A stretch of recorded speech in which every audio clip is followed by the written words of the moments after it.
Hi friends, നമ്മളിന്ന് പഠിക്കാൻ പോകുന്നത് കറൻറ്റ് അഫെയർസ് ആണ്. അതായത് ആനുകാലികത്തിൽ നമുക്ക് 20 മാർക്കിൻ്റെ ക്വസ്റ്റ്യൻ ആണ്. അപ്പോൾ അത് ഏതാ വരിക എന്നൊന്നും അറിയില്ല. അപ്പോൾ മാക്സിമം എന്ത് ചെയ്യുക, 2019 മുതൽ ഉള്ള കറൻറ്റ് അഫെയർസ് എല്ലാവരും എന്ത് ചെയ്യുക, പഠിച്ചു വെക്കുക. അപ്പോൾ ആ 20 മാർക്ക് നമ്മൾ പോക്കാൻ പാടില്ല. മാക്സിമം എന്ത് ചെയ്യുക, ഒരു 10 മാർക്കെങ്കിലും സ്കോർ ചെയ്യുന്ന വിധത്തിൽ മാക്സിമം വാങ്ങിയാൽ കുഴപ്പമില്ല, ഒരു 10 മാർക്കെങ്കിലും കവർ ചെയ്യാൻ പറ്റണം നമുക്ക്. ബാക്കി എന്ത് ചെയ്യുക, ജിക്കെന്നും മാത്സ് 10 മാർക്ക് എന്തായാലും നമുക്ക് വാങ്ങിക്കാൻ കഴിയും. LGSന് വളരെ സിമ്പിളായിട്ടുള്ള ക്വസ്റ്റ്യൻ ആയിരിക്കും. അപ്പോൾ മാത്സ് അധികം എന്ത് ചെയ്യുക, നിങ്ങൾ പ്രീവിയസ് വെച്ചിട്ട് എന്ത് ചെയ്യുക, പഠിക്കാൻ ശ്രമിക്കുക. GK പഠിക്കുമ്പോൾ നമ്മുടെ സിലബസ് റാങ്ക് ഫയലുള്ളതും പിന്നെ നമുക്കിപ്പോൾ ഒരു പോർഷൻ നമ്മൾ പഠിക്കുന്നതാണ്. ഇപ്പോൾ കേരളത്തിൻ്റെ അടിസ്ഥാന വിവരങ്ങൾ നമ്മൾ പഠിച്ചു വെച്ചു.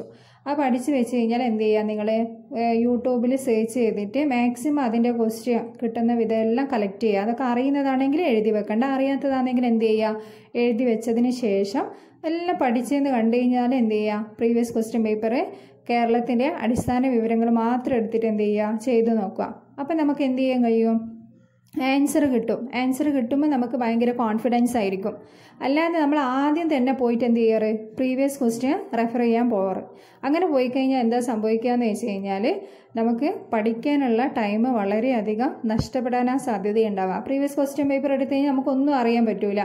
അത് നമ്മൾ കാണാണ്ട് പഠിച്ച് എന്നിട്ട് സിലബസിലുള്ള വന്ന് പഠിച്ച് അത് ചെയ്യുന്നത് എൻ്റെ ഒരു കാഴ്ചപ്പാടിൽ അത് വളരെയധികം ടൈം വേസ്റ്റ് ചെയ്യുന്ന ഒരു കാര്യമാണ് എനിക്ക് തോന്നുന്നത്. പണ്ട് അതായത് PSC സിലബസ് തരുന്നതിന് മുന്നേ ആണെങ്കിൽ നമുക്ക് എന്ത് ചെയ്യാം, അങ്ങനെയൊക്കെ പഠിക്കാമായിരുന്നു. പക്ഷേ ഇപ്പോൾ PSC കറക്റ്റായിട്ട് നമുക്ക് സിലബസ് തന്നിട്ടുണ്ട്. നമ്മൾ എന്ത് ചെയ്യുക, ആ സിലബസ് ആദ്യം എന്ത് ചെയ്യുക, റാങ്ക് ഫയൽ നോക്കിയിട്ട് കവർ ചെയ്ത് വെക്കുക. അത് കവർ ചെയ്തതിന് ശേഷം എന്ത് ചെയ്യുക, പ്രീവിയസ് ക്വസ്റ്റ്യൻ പേപ്പർ റെഫർ ചെയ്യുക. അപ്പം നമുക്ക് കോൺഫിഡൻസും കൂടും, പിന്നെയും വേഗം പഠിച്ച് തീർക്കാനുള്ള ഒരു ഉത്സാഹവും ഉണ്ടാവും. എൻ്റെ ഒരു അഭിപ്രായമാണ്. നിങ്ങളെ അഭിപ്രായത്തിൽ നിങ്ങൾക്ക് ഇഷ്ടമുള്ള രീതിയിൽ എന്ത് ചെയ്യാം, പഠിക്കാം. അപ്പം നമുക്ക് ഒന്നാമത്തെ ക്വസ്റ്റ്യൻ നോക്കാം. ഏത് അന്താരാഷ്ട്ര സംഘടനയാണ് COVID-19 സാംക്രമിക രോഗമായി പ്രഖ്യാപിച്ചത്? WHO. ഏത് അന്താരാഷ്ട്ര സംഘടനയാണ് COVID-19 സാംക്രമിക രോഗമായി പ്രഖ്യാപിച്ചത്? WHO. 2023 പുരുഷ ഹോക്കി ലോകകപ്പിൻ്റെ വേദി? ഇന്ത്യ. 2023 പുരുഷ ഹോക്കി ലോകകപ്പിൻ്റെ വേദി ഇന്ത്യ. 2019 ഫ്രഞ്ച് ഓപ്പൺ ടെന്നീസ് ടൂർണമെൻറ്റിലെ വനിതാ വിഭാഗം സിംഗിൾസിലെ ജേതാവ്? Ashleigh Barty. 2019 French Open tennis ടൂർണമെൻറ്റിലെ വനിതാ വിഭാഗം സിംഗിൾസിലെ ജേതാവ് ആഷ്ലെ ബാർട്ടി. 2019 ഓടക്കുഴൽ പുരസ്കാരത്തിന് അർഹനായ വ്യക്തി? N. പ്രഭാകരൻ. 2019 ഓടക്കുഴൽ പുരസ്കാരത്തിന് അർഹനായ വ്യക്തി N. പ്രഭാകരൻ. 2019 JCB പുരസ്കാരത്തിന് അർഹനായ വ്യക്തി? മാധുരി വിജയ്.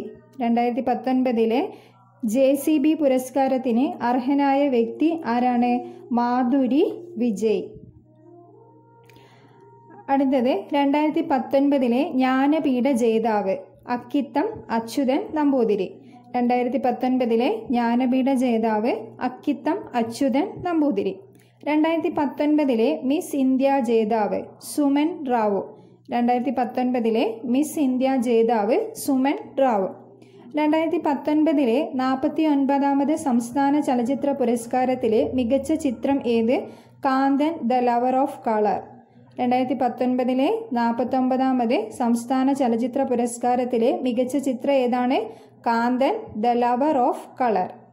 2019 നെഹ്റു ട്രോഫി ജലോത്സവത്തിൽ ഒന്നാമതെത്തിയ വള്ളം? നടുഭാഗം ചുണ്ടൻ. 2019 നെഹ്റു ട്രോഫി ജലോത്സവത്തിൽ ഒന്നാമതെത്തിയ വള്ളം Nadubhagam Chundan. 2019 French Open tennis പുരുഷ വിഭാഗം സിംഗിൾസിലെ വിജയ്? Rafael Nadal. 2019 French Open tennis പുരസ്കാര വിഭാഗം സിംഗിൾസിലെ വിജയ് ആരാണ്? Rafael Nadal. കേരളത്തിൽ റൈസ് ടെക്നോളജി പാർക്ക് നിലവിൽ വരുന്ന ജില്ല കഞ്ചിക്കോട്. കേരളത്തിൽ റൈസ് ടെക്നോളജി പാർക്ക് നിലവിൽ വരുന്ന ജില്ല കഞ്ചിക്കോട്. സൂര്യനിൽ ഉണ്ടാകുന്ന സോളാർ പാർട്ടിക്കിൾ സ്റ്റോംസിനെ കുറിച്ച് പഠിക്കുന്നതിനായി നാസ ആരംഭിച്ച ദൗത്യം സൺറൈസ്. സൂര്യനിൽ ഉണ്ടാകുന്ന സോളാർ പാർട്ടിക്കിൾ സ്റ്റോംസിനെ കുറിച്ച് പഠിക്കുന്നതിനായി നാസ ആരംഭിച്ച ദൗത്യം ഏതാണ്? സൺറൈസ്. കേന്ദ്ര സർക്കാർ ആരംഭിച്ച ഇന്ത്യയിലെ ആദ്യ comprehensive corona virus tracking app ആരോഗ്യ സേതു. കേന്ദ്ര സർക്കാർ ആരംഭിച്ച ഇന്ത്യയിലെ ആദ്യ comprehensive corona virus tracking app ആരോഗ്യ സേതു. ലോക്ക്ഡൗൺ നിലനിൽക്കുന്ന സാഹചര്യത്തിൽ വീട്ടിലിരിക്കുന്ന കുട്ടികൾക്ക് സർഗശേഷി പ്രകാശിപ്പിക്കുന്നതിനായി പൊതുവിദ്യാഭ്യാസ വകുപ്പ് ആരംഭിച്ച പദ്ധതി അക്ഷരവൃക്ഷം. ലോക്ക്ഡൗൺ നിലനിൽക്കുന്ന സാഹചര്യത്തിൽ വീട്ടിലിരിക്കുന്ന കുട്ടികൾക്ക് സർഗശേഷി പ്രകാശിപ്പിക്കുന്നതിനായി പൊതുവിദ്യാഭ്യാസ വകുപ്പ് ആരംഭിച്ച പദ്ധതി ഏതാണ്? അക്ഷരവൃക്ഷം. മാലിന്യങ്ങളിൽ നിന്നും വൈദ്യുതി ഉൽപാദനം ലക്ഷ്യമിട്ട് വേസ്റ്റ് ടു എനർജി എന്ന പദ്ധതിക്ക് രൂപം കൊടുത്ത സംസ്ഥാനം ഉത്തരാഖണ്ഡ്. മാലിന്യങ്ങളിൽ നിന്നും വൈദ്യുതി ഉൽപാദനം ലക്ഷ്യമിട്ട് വേസ്റ്റ് ടു എനർജി എന്ന പദ്ധതിക്ക് രൂപം കൊടുത്ത സംസ്ഥാനം ഏതാണ്? ഉത്തരാഖണ്ഡ്. 55ാമത് ജ്ഞാനപീഠ ജേതാവ് അക്കിത്തം അച്യുതൻ നമ്പൂതിരി. അപ്പോൾ 55ാമത് ജ്ഞാനപീഠ ജേതാവ് എന്ന് ചോദിച്ചു കഴിഞ്ഞാൽ ആൻസർ ഏതാണ്? അക്കിത്തം അച്യുതൻ നമ്പൂതിരി. 2019 മിസ് യൂണിവേഴ്സ് ജേതാവായ സോസിബിനി തുൻസി ഏത് രാജ്യക്കാരിയാണ്? South Africa. 2019 മിസ് യൂണിവേഴ്സ് ജേതാവായ സോസിബിനി തുൻസി ഏത് രാജ്യക്കാരിയാണ്? South Africa. അടുത്ത ക്വസ്റ്റ്യൻ, 66ാമത് ദേശീയ ചലച്ചിത്ര പുരസ്കാരത്തിന് മികച്ച നടിയായി തിരഞ്ഞെടുത്തത് ആരെയാണ്? കീർത്തി സുരേഷ്. 66ാമത് ദേശീയ ചലച്ചിത്ര പുരസ്കാരത്തിന് മികച്ച നടിയായി തിരഞ്ഞെടുത്തത് ആരാണ്? കീർത്തി സുരേഷ്. 2020 ഖേൽ രത്ന പുരസ്കാരത്തിന് അർഹനായ ക്രിക്കറ്റ് താരം രോഹിത് ശർമ്മ. 2020 ഖേൽ രത്ന പുരസ്കാരത്തിന് അർഹനായ ക്രിക്കറ്റ് താരം രോഹിത് ശർമ്മ.